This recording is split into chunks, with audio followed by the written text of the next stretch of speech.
If you want to understand what awaits Earth in the worst possible scenario, you don't need to read climatologist reports or run simulations on supercomputers.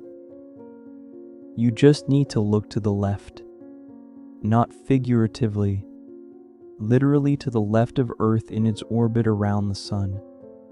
At the neighboring planet that hangs in our night sky as the brightest point of light after the Moon, the one ancient people took for a goddess and gave the tenderest names: Venus, Aphrodite, the shepherd star, the evening star, the morning star.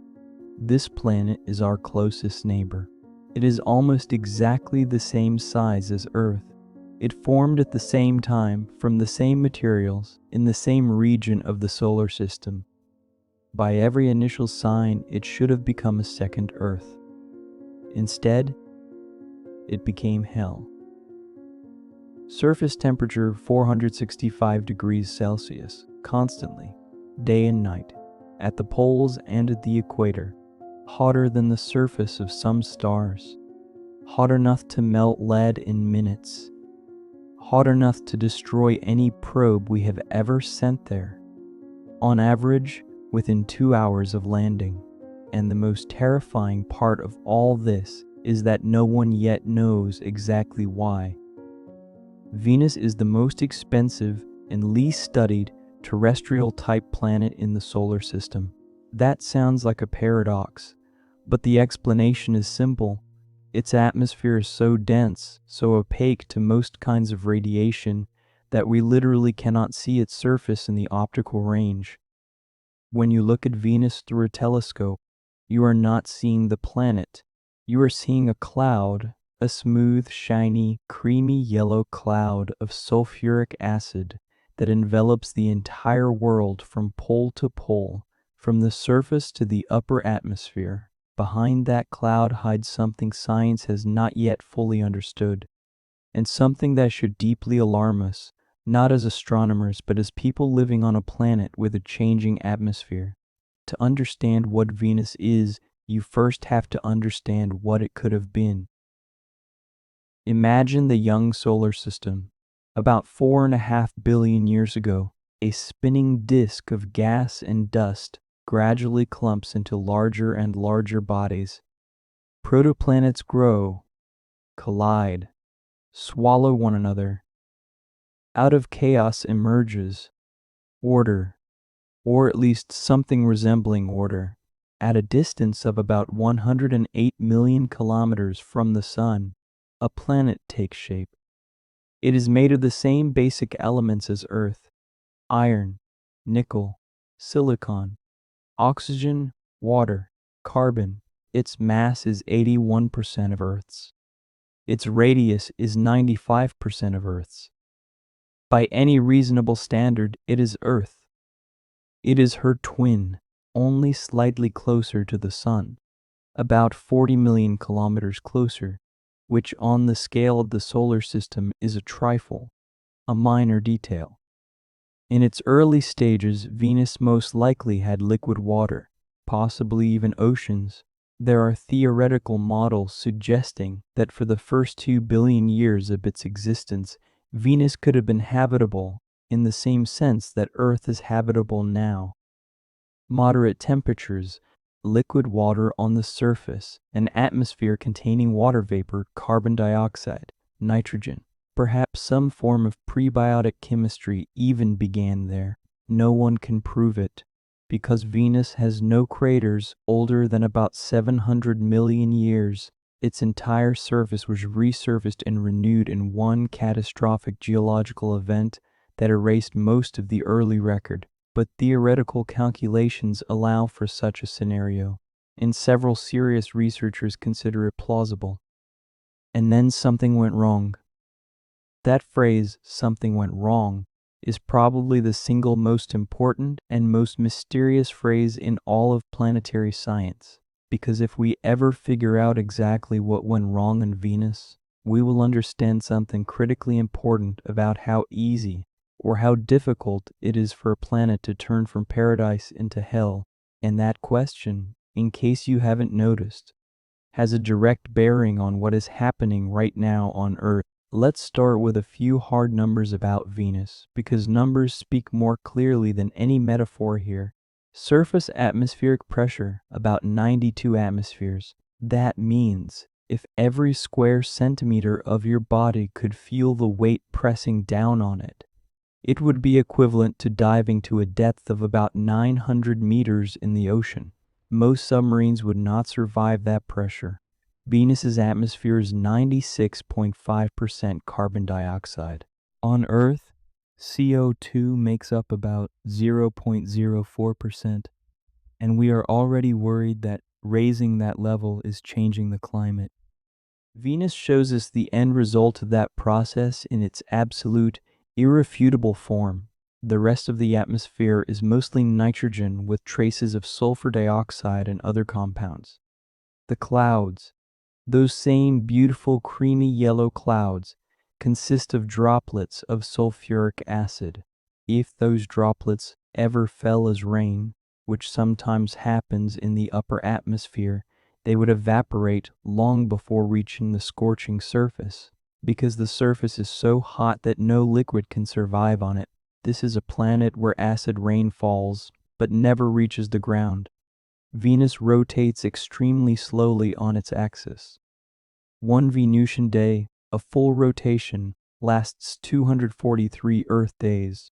That is longer than a Venusian year. One orbit around the Sun, which is 225 Earth days. Venus rotates in the opposite direction to most planets. If you stood on its surface and somehow looked through the thick cloud cover, the sun would rise in the west and set in the east. The exact reason for this anomaly is unknown. The most common hypothesis is that early in its history, Venus suffered a massive collision with another large body that flipped its rotation axis. But there are other explanations involving gravitational interaction between the dense atmosphere and the planetary body. The true answer remains debated. The surface of Venus, which we can study only by radar because the clouds are opaque to visible light, is a strange and alien place. It is covered with volcanic plains, mountains, and craters. There are gigantic volcanic structures such as Maxwell Montes, which rises 11 kilometers above the mean surface, taller than Everest above sea level. There are vast tesserae, deformed, crumpled regions of ancient crust where subsurface forces have lifted and twisted rock into bizarre shapes. There are thousands of volcanoes, and at least some of them may still be active. In 2023, researchers found in archival Magellan data from the 1990s direct evidence of volcanic activity. A change in the shape of one volcanic vent over an 8-month period. Venus is geologically alive. It boils from within. But that internal heat is released very differently from the way Earth releases its heat. Earth has plate tectonics. Its crust is broken into large plates that constantly move, sliding past each other, subducting into the mantle, spreading at mid-ocean ridges. That tectonics is not just a geological curiosity. It is a planetary climate regulation mechanism. When a plate carrying sequestered carbon dioxide sinks into the mantle, that CO2 is returned to the interior, later released through volcanoes in controlled amounts, and the cycle maintains a certain balance. Commercial break. Just kidding. Actually, I want to ask you to subscribe to my channel and hit the like button if you enjoy this kind of content, because I want to bring like-minded people together in one place. So let's continue. Earth, figuratively speaking, breathes carbon dioxide through plate tectonics. This system has been one of the key climate stabilizers for billions of years. Venus has no plate tectonics, or at least none that we recognize. What regulates or fails to regulate its thermal and chemical activity instead is one of the hottest debates in planetary geophysics. The most widely accepted hypothesis is that Venus sheds heat not gradually through plates, but episodically and catastrophically. The crust gradually thickens and stiffens. Internal heat builds up, and every few 100 million years the crust ruptures itself. Hot mantle material floods the surface in a planet-wide resurfacing event. Volcanic activity covers the entire globe. Everything that existed before is melted and rebuilt. Then the process repeats. That means Venus, unlike Earth, has no continuous geological record. It does not preserve its own history. Every few 100 million years it burns its archive and starts over. That is why we do not know whether there were oceans. That is why we cannot say with certainty when or how the tipping point occurred. The evidence has been destroyed, judging by the absence of craters older than roughly 700 million years. The last global resurfacing happened around that time. Before that, complete darkness. But we have models, and we have physics, and from those two tools, scientists have reconstructed several scenarios of how Venus could have arrived at its present state. The most widely accepted one describes a process called the runaway greenhouse effect. Understanding that process is important not only for Venus, it is important for Earth, so it deserves to be examined in detail. The greenhouse effect itself is neither evil nor problematic, it is necessary. Without it, the average surface temperature on Earth would be about -18 degrees Celsius, which would turn the planet into a waterless, ice-encased ball. The greenhouse effect works because certain gases in the atmosphere, primarily water vapor, carbon dioxide, and methane, are transparent to short-wavelength solar radiation but absorb long-wavelength infrared radiation that the planet's surface emits back into space. These gases trap heat, much like the glass in a greenhouse. On Earth, this trapped heat maintains an average temperature of about 15 degrees Celsius, which is the condition for liquid water and, accordingly, for everything we consider normal life. A runaway greenhouse effect is what happens when the system spirals out of control. Here is how it works in theory. Imagine a planet receiving more solar heat than it can effectively radiate back into space. Perhaps it drifted a bit closer to its star. Perhaps the star became brighter. Perhaps the atmospheric composition changed in a way that amplified the greenhouse effect. Whatever the trigger, surface temperature begins to rise. As the surface heats up, more water evaporates from it. Water vapor is a greenhouse gas. More water vapor in the atmosphere means a stronger greenhouse effect. A stronger greenhouse effect means higher temperature. Higher temperature means more evaporation. More evaporation means more water vapor.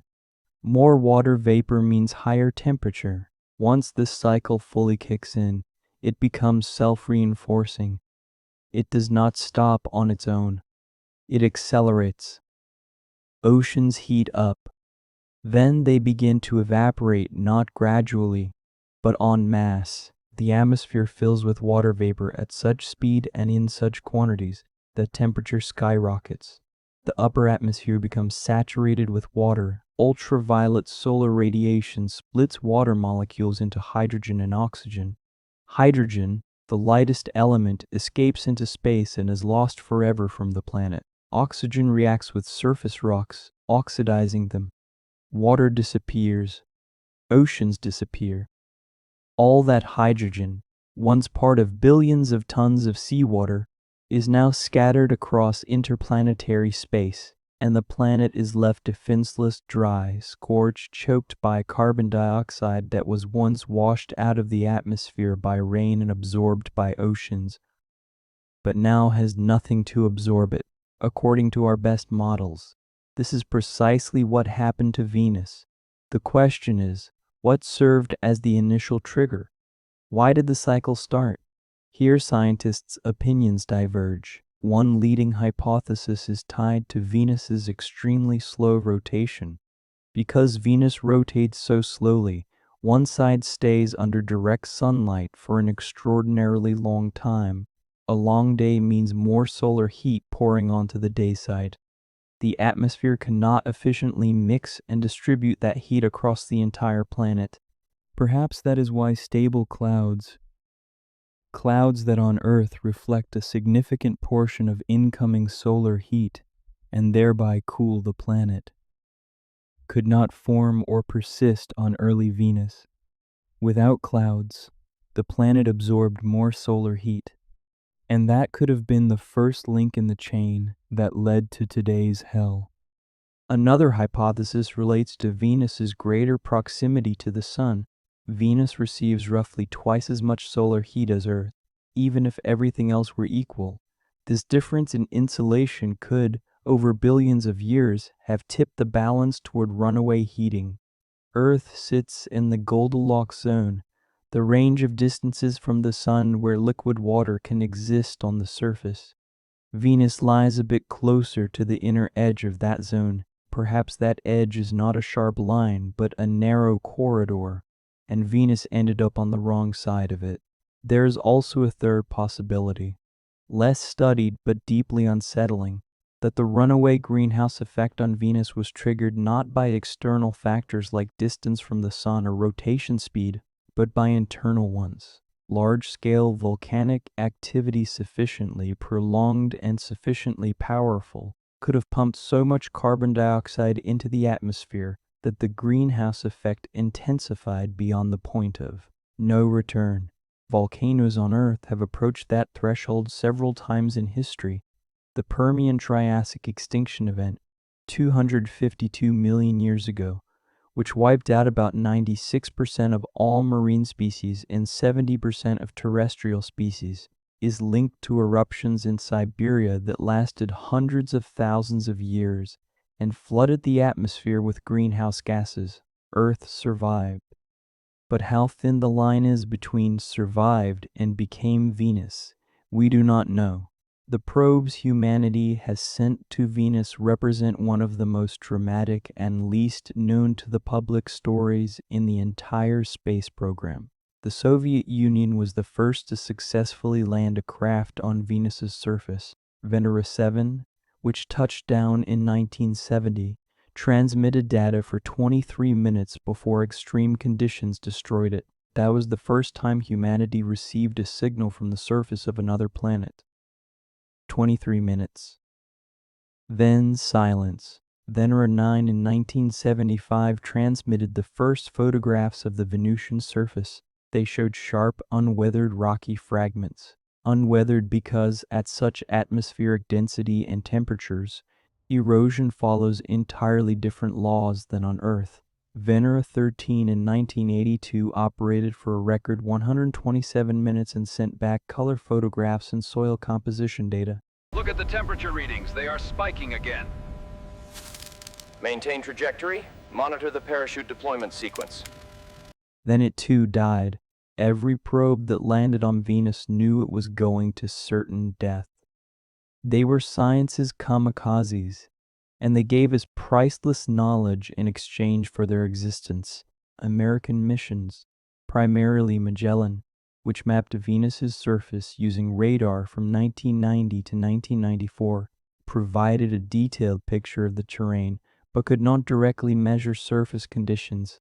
Radar penetrates clouds, but it does not tell you the temperature under your feet or what the sky overhead looks like. For that, you need a probe that descends, stands there, and endures as long as it can. And Venus does not let them stand for long. New missions are being planned and prepared. NASA's Da Vinci and Favoritas, along with the European Space Agency's Envision, all three were approved at different times, and all three could potentially provide new insights into Venus's geological and atmospheric evolution. Da Vinci plans to send a probe straight into the atmosphere to measure its composition layer by layer in real time as it falls through. This will let us read the chemical signature of Venus's evolution and how different gases are distributed at different altitudes. It is like reading tree rings, except instead of a tree, it is a planet's atmosphere, and instead of rings, it is molecular composition. But even without new data, what we already know poses serious questions.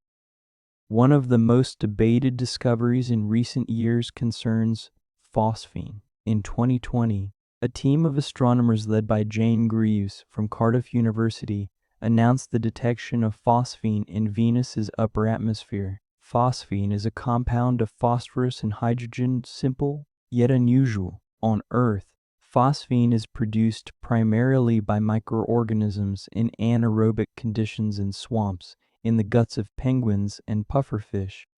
In industrial chemical processes, it is not stable in oxidizing conditions. It breaks down relatively quickly. If you detect phosphine in an atmosphere, something must be continuously producing it, because it cannot accumulate on its own. The detection of phosphine on Venus immediately raised one dizzying question.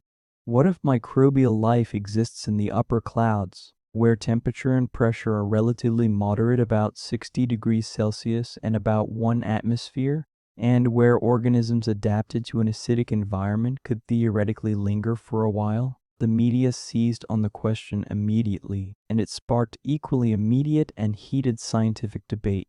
Most researchers approached it skeptically, not because the idea of microbial life in Venus's clouds is fundamentally impossible, but because the detection needed independent confirmation.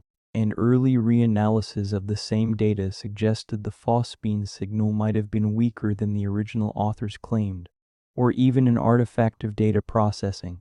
The debate is not closed. No new mission has yet definitively confirmed or refuted the detection. The question remains open, and that fact alone is an argument for sending more probes there as soon as possible. Regardless of whether microbial life exists there or not, Venus's clouds are one of the strangest and least understood phenomena in the solar system.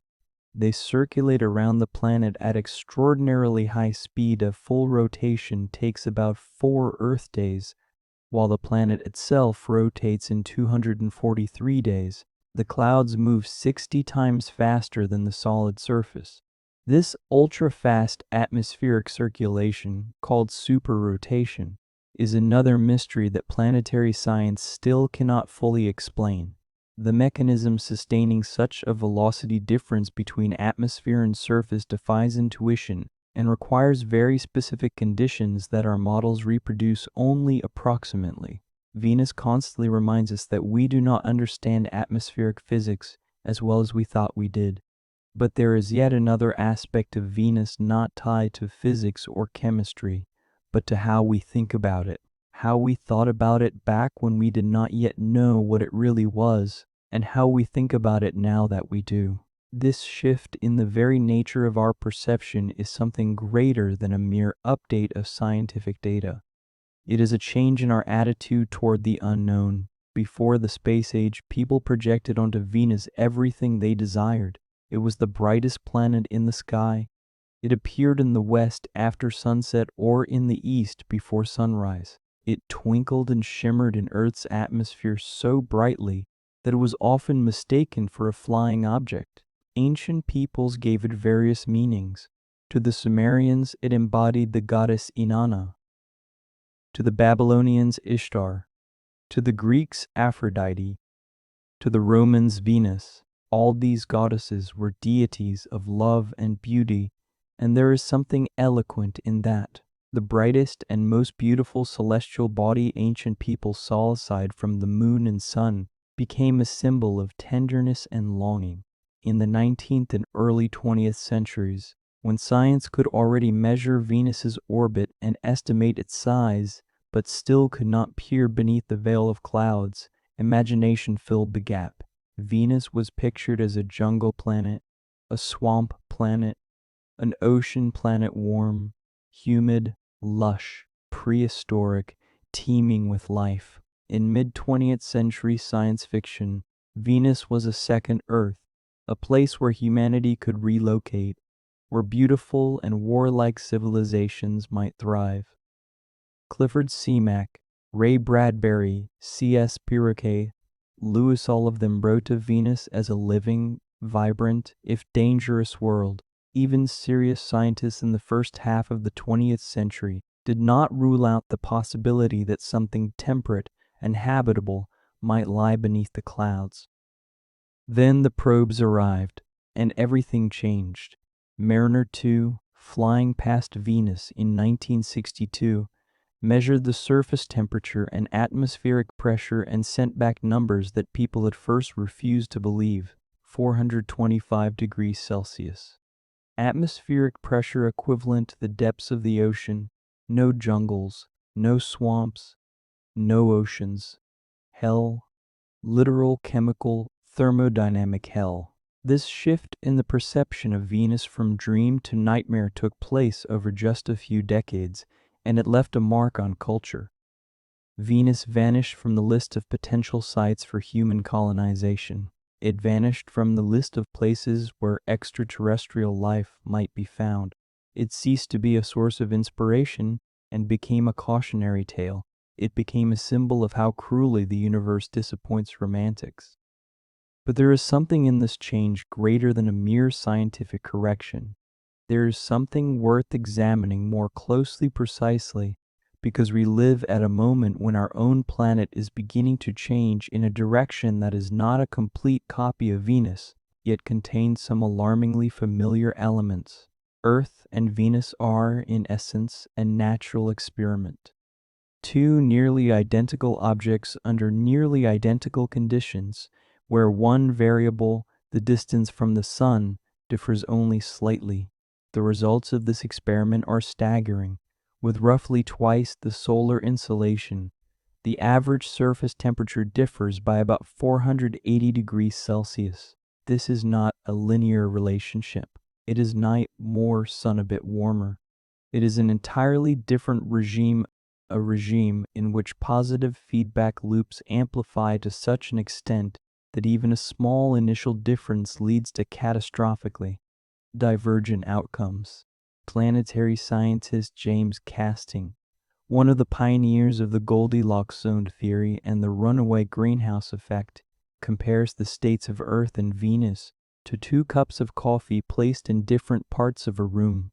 If both start at the same temperature but one sits slightly closer to a radiator, they cool at different rates. But when the same logic is applied to an atmospheric system with self-reinforcing properties, even a tiny difference can unfold into an infinitely large gap. Earth sits on one side of that gap, Venus on the other. And between us there is no abyss. There is a narrow corridor, perhaps very narrow, perhaps already narrowing. The key question climatologists ask when studying Venus is the question of the point of no return. That is, the threshold beyond which the runaway greenhouse effect becomes self-sustaining and can no longer be halted by any actions of the planet itself or its inhabitants. The exact answer is unknown, and this ignorance is not trivial ignorance, though we haven't studied it enough variety. It is fundamental ignorance, rooted in the profound difficulties of modeling nonlinear systems with feedbacks. We do not know where that point lies because planetary atmospheric physics is extraordinarily complex, and even our best computer models carry significant uncertainty in key parameters. But we do know where it definitely is not. It is not where Earth is right now. Because if it were, we would already have crossed it and would not be sitting here thinking about it. Yet, we do not know how far from us that threshold lies. It could be very far, much farther than any realistic climate change scenario could carry us, or it could be closer than we would like to believe. Venus exists as a brutal reminder that closer to the sun and hotter are not just words. They are mathematics. They are physics. They are what happens when equilibrium is disrupted and self-amplifying processes take over. And if we want to understand how resilient that equilibrium is on Earth, we must look at Venus not as a distant, unrelated object, but as something akin to a crystal ball. Not an exact prediction, but a weighty hint. That is the true reason Venus is not merely a scientific curiosity.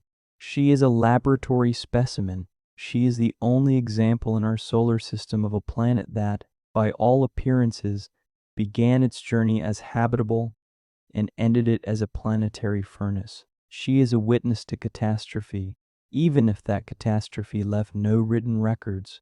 She is what Pompeii is to volcanologists. not just a site of death, but a place where death has been preserved and made available for study. There is one question that planetary scientists ask in the quiet corridors of conferences, once the official presentations are over and the informal conversations over coffee have begun. The question sounds something like this. If the runaway greenhouse effect on Venus was triggered not by its distance from the Sun, but by something else, volcanic activity, or a change in orbit, or simply an accumulation of carbon dioxide from natural processes, then how long would it take for Earth to turn into Venus if the same trigger happened here? There is no answer, at least no clear one. Models give different numbers depending on the initial conditions. Some speak of thousands of years. Some speak of hundreds of thousands, but no one says never. No serious scientist claims that Earth is physically protected from such a scenario by some fundamental property that Venus lacks. The difference between these two planets is not in the laws of physics. It lies in the initial conditions and in certain parameters we still do not fully understand, and that uncertainty carries weight if you allow yourself to feel it completely. But before we dive into questions about the future, we need to pause on one more thing from Venus's past that remains utterly mysterious, and that, to me, is the strangest detail in the entire story. Venus has no magnetic field. More precisely, it has a very weak induced magnetic field that arises from the interaction of the solar wind with its ionosphere. But it has no intrinsic global dipole magnetic field like Earth's. Earth possesses such a field thanks to its liquid outer core of molten iron, which rotates and generates electric currents, and those currents in turn generate the magnetic field. This field is a planetary shield. It deflects the solar wind, the stream of charged particles constantly streaming from the sun. Without this shield, the solar wind gradually strips away the atmosphere, peeling it off layer by layer like wind blowing sand from dunes. That, by all appearances, is what happened to Mars, another of Earth's neighbors that once had a thick atmosphere and liquid water, but is now a cold desert with atmospheric pressure 100 times lower than Earth's. Mars lost its magnetic field early, when its small core cooled and solidified, and the solar wind did the rest. But Venus is different. It is large. It is massive. Its core should be hot. Why then does it have no magnetic field? One hypothesis holds that Venus's extremely slow rotation is the key factor.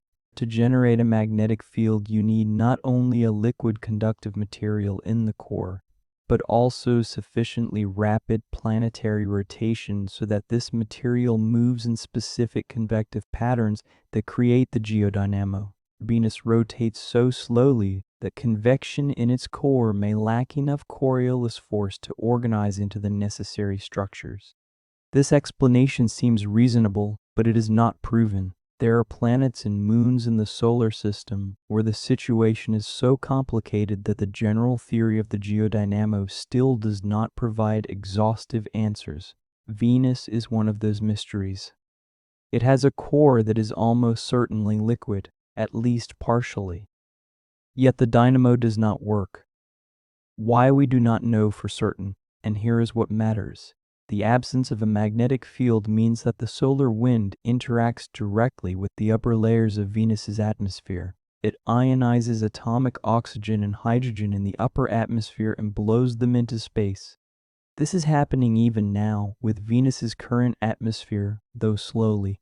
It means that even if somehow we could return water to Venus, which is of course impossible under any realistic scenario, that water would once again evaporate and escape into space until the planet acquires magnetic protection. It is a closed loop with no exit. The planet is locked in its hellish state, not by one mechanism, but by several that reinforce one another. High temperature breaks down any surface water. The lack of a magnetic field robs the upper atmosphere of hydrogen. The dense carbon dioxide atmosphere sustains the temperature. The high temperature prevents the formation of silicate carbonates that on Earth absorb carbon dioxide and thereby regulate atmospheric composition. Everything is locked.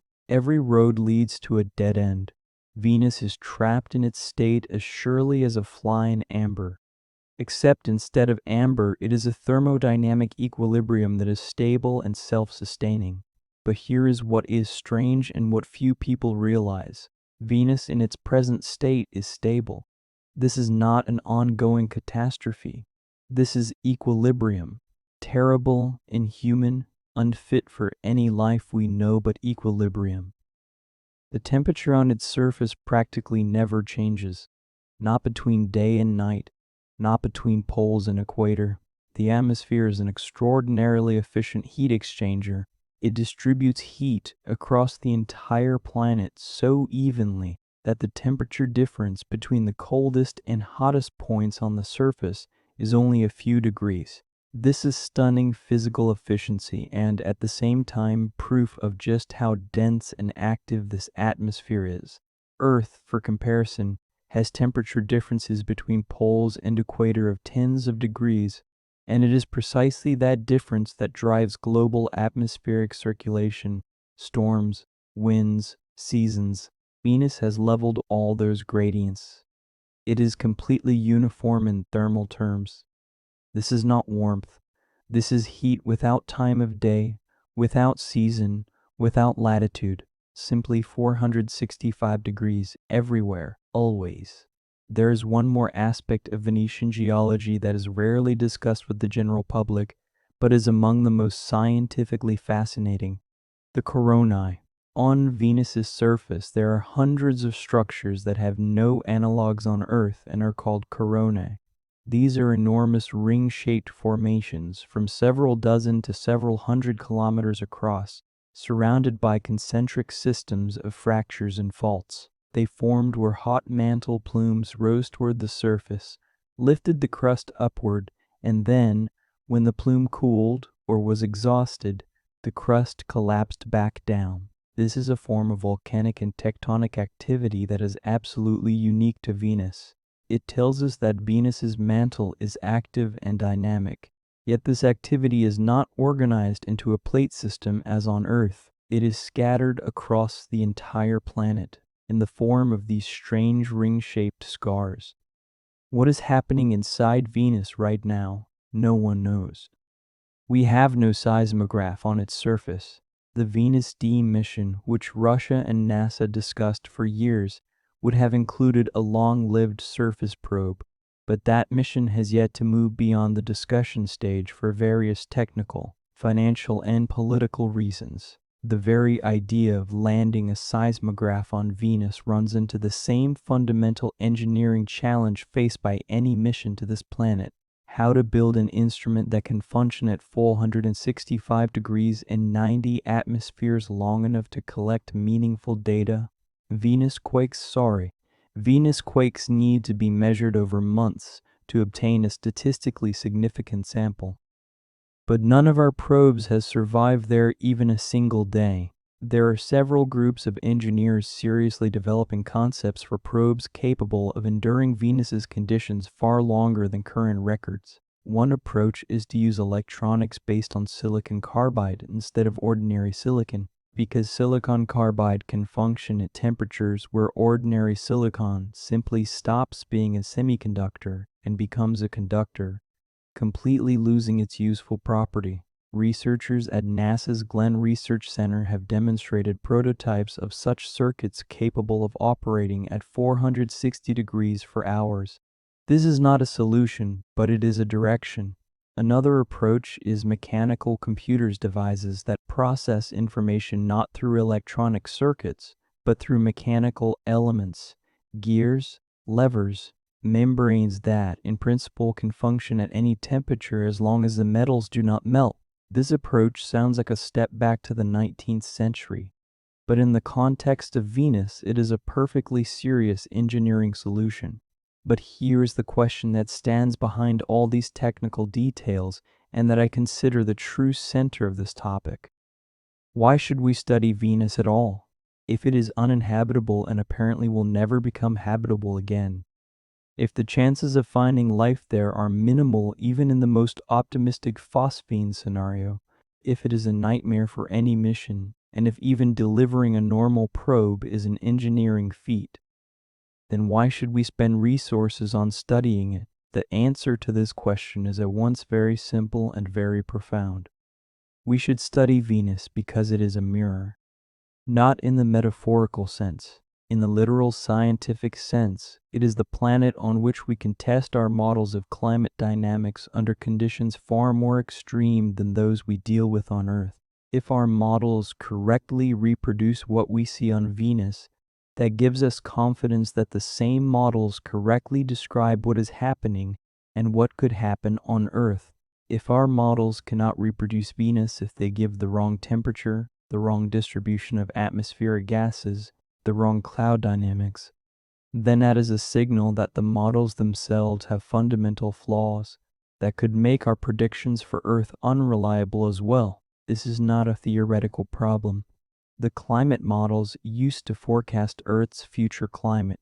The very models on which government and international organization decisions are based are extraordinarily complex computational systems with tens of thousands of parameters. These models are verified by comparing their predictions with real observations with measurements of temperature, sea level, gas concentrations, precipitation patterns. But all these observations concern one planet in one specific climate state. It is a sample of one. To truly test a model, you need to see whether it can reproduce entirely different conditions, the conditions of another planet.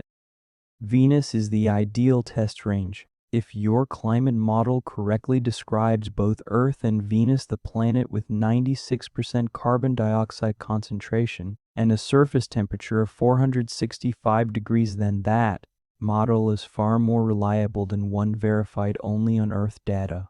In fact, the study of Venus is one of the most undervalued and underfunded scientific priorities in planetary science. Mars receives incomparably more attention and resources, largely because we can send rovers to Mars and those rovers can drive around for years, sending back photographs that look reasonably Earth-like. And because Mars is seen as a potential site for future human presence, Venus offers us no such conveniences. It does not allow rovers. It does not allow long-term stays. It turns our spacecraft into scrap metal within hours. It is not photogenic in the way Mars is photogenic with its colorful landscapes and Earth-like geological forms. Venus gives us only radar maps and 2 or 3 blurry photographs of the surface taken under conditions resembling a scorching orange haze. And yet the scientific value of every new scrap of data from Venus is extraordinarily high precisely because there is so little data and every piece is so hard won. Let us talk about where Venus is right now in its geological cycle. This is a question to which we do not know the answer, and that ignorance is scientifically fundamental. If the hypothesis of catastrophic resurfacing is correct, if Venus really sheds heat, not gradually through plate tectonics, but through sudden, planet-wide volcanic crises, then the question arises, where is it in that cycle right now? Recently after a resurfacing event and relatively quiet? Or approaching the next one? Or is it right now in a state of elevated volcanic activity that we are only beginning to notice? The detection of recent volcanic activity in archival Magellan data, which I mentioned earlier, along with certain anomalies in the chemical composition of the atmosphere, particularly unexpectedly high amounts of sulfur dioxide at certain altitudes, suggests that volcanic activity on Venus is current, not ancient. Sulfur dioxide breaks down fairly quickly in Venus's atmosphere, reacting with sulfuric acid droplets in the clouds. If it is present in significant quantities, something must be continuously replenishing it.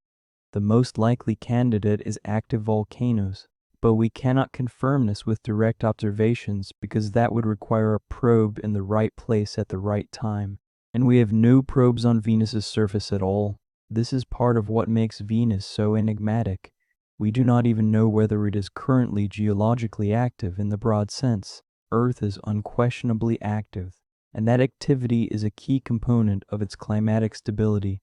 If Venus is less active than it appears, if most of the volcanism suggested by indirect evidence is actually ancient or minimal, then that changes the picture of how this planet might evolve further. If it is more active, then we are dealing with a planet in a state of active transformation, and those transformations, even if they do not fundamentally alter the current hellish regime, will at least change the details. And the details, in the case of Venus, can be scientific gold, because the details are where the answers hide. Let us return to the question that is perhaps the most unsettling of all, and one that most overview texts about Venus carefully sidestep because it is inconvenient. The question is this: if a technological civilization had once existed on Earth, and if it had triggered a runaway greenhouse effect, not through an external trigger like approaching the sun, but through its own activity, through greenhouse gas emissions, how closely would that resemble what happened on Venus? Would the physical processes be similar? Can such an analogy be drawn at all, or is it an excessive simplification? The scientific community's answer is more measured and cautious than what is often heard in public discourse. Current climate projections for Earth do not predict a runaway greenhouse effect in the Venetian sense as the most likely scenario, even under the worst realistic conditions of anthropogenic impact. Earth differs from Venus in several key parameters. It receives less solar heat. It has oceans that act as a massive thermal reservoir and carbon dioxide sink. It is plate tectonics that regulate the carbon cycle. It has a magnetic field that protects the atmosphere. These mechanisms are buffers, and they are powerful buffers. But, and this but is important, these buffers are not infinite. Oceans absorb carbon dioxide, but in doing so, they acidify it, which destroys ecosystems and may, in the long term, reduce their absorption capacity. Plate tectonics regulate the carbon cycle, but on geological timescales, not human ones. The magnetic field is stable, but not eternal. It has weakened and flipped poles several times in Earth's history. Earth is a more resilient system than Venus, but more resilient does not mean infinitely resilient. It means the threshold is much higher. But not infinite. Probably the most sober assessment is this: Earth will not become Venus from human activity in the next few millennia under any realistic scenario. But that is not an invitation to relax, because even without full Venusization, Earth can transition into states that are irreversible on any practical horizon of human civilization, and that are catastrophic for current ecosystems and societies. The point of no return for civilization and the point of no return for the atmosphere are two different points, and the first is significantly closer. Venus reminds us that equilibrium is not a given, that atmospheric systems have nonlinear dynamics, that small changes in initial conditions can have enormous consequences, that planets can die. Interestingly, even in its current state, Venus has opened one small door that remains ajar. We know that the upper layers of its atmosphere, at altitudes from 48 to 60 kilometers, have temperatures and pressures that are quite moderate by Earth standards, from 0 to 60 degrees Celsius, and pressure around 1 atmosphere, almost identical to Earth's at sea level.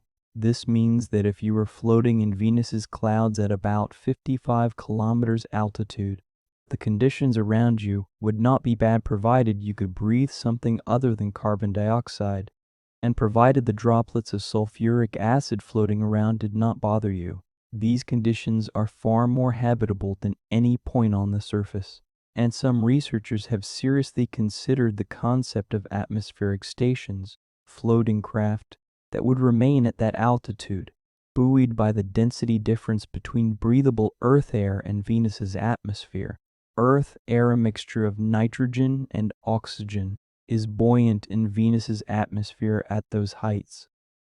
The idea sounds strange, but physics does not forbid it. NASA actually developed a preliminary concept for such a mission called HAVACE, High Altitude Venus Operational Concept.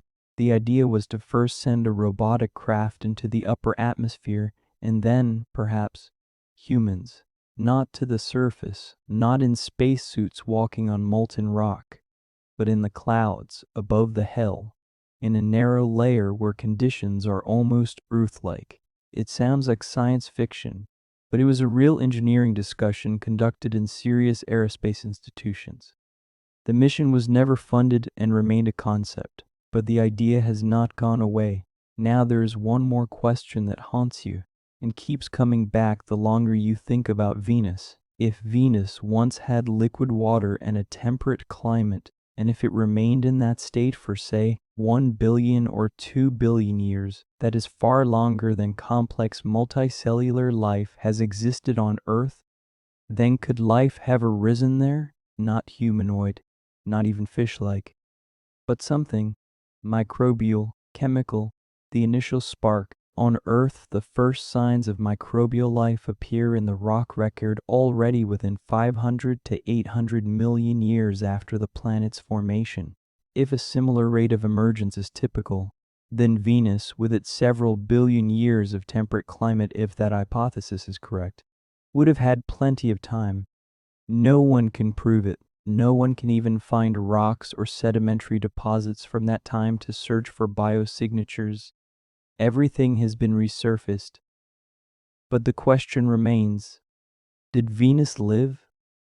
Not now. Long ago, before it became what it is.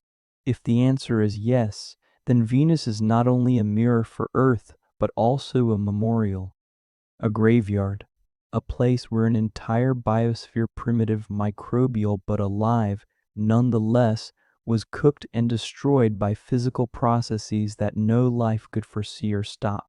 If a microbial ecosystem once existed on Venus, it died billions of years ago, leaving nothing we could find, not even a memory of its existence.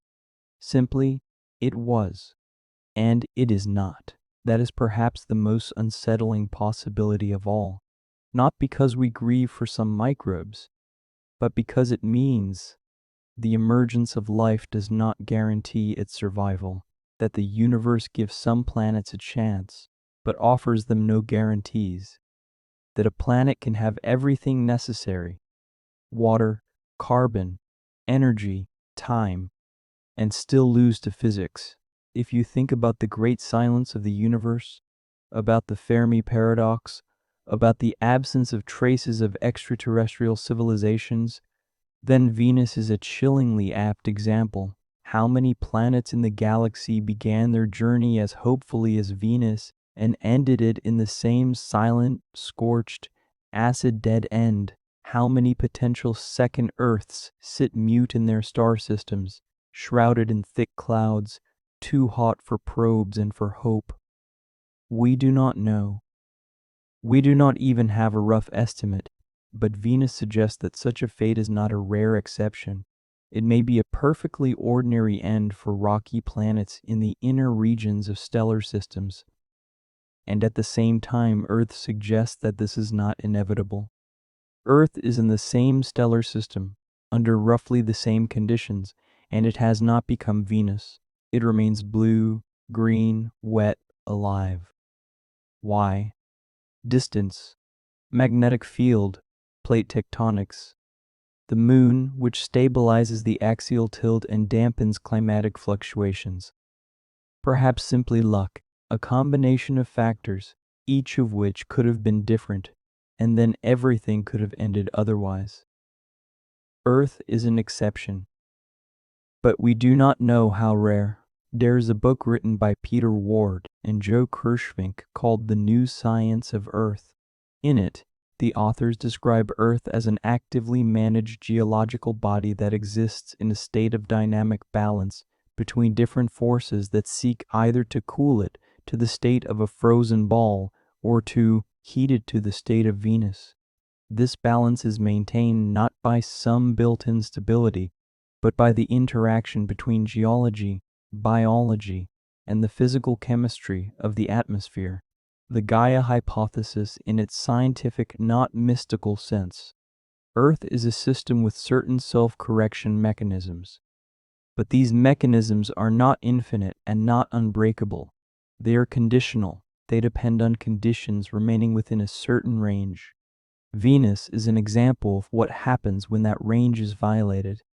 Not necessarily through catastrophe, perhaps through gradual drift, through a chain of positive feedback loops, each small in itself but each amplifying the next, through the slow, relentless reworking of the atmosphere over millions of years, which no one stopped because there was no one to stop it. Because there was no one with a mind to notice, because there was no civilization capable of assessing what was happening and taking action. But we are here. We have minds, we have noticed, we have assessed, we are able to look at Venus and understand what it means. That is astonishing and rare on the scale of the universe, and it imposes a certain burden. Yet here too there is a paradox. We have noticed, but is noticing enough? Is awareness an automatic safeguard? Is knowing about the runaway greenhouse effect sufficient to avoid it? The answer to this question is not scientific. It is political, social, psychological. It lies beyond the bounds of planetary science and enters the realm of how people make decisions under uncertainty, how civilizations respond to threats that are slow and spread out over time, how the human brain tuned to react to immediate physical dangers copes with an abstract, long-term, systemic threat.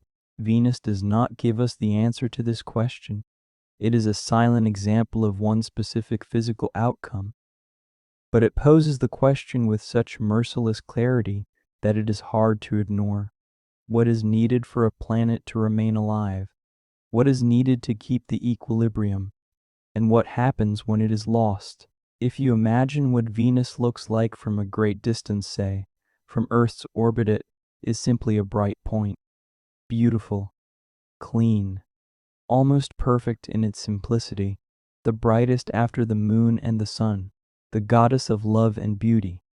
Ancient peoples looked at it for millennia and saw something beautiful in it. They did not know they were looking at hell.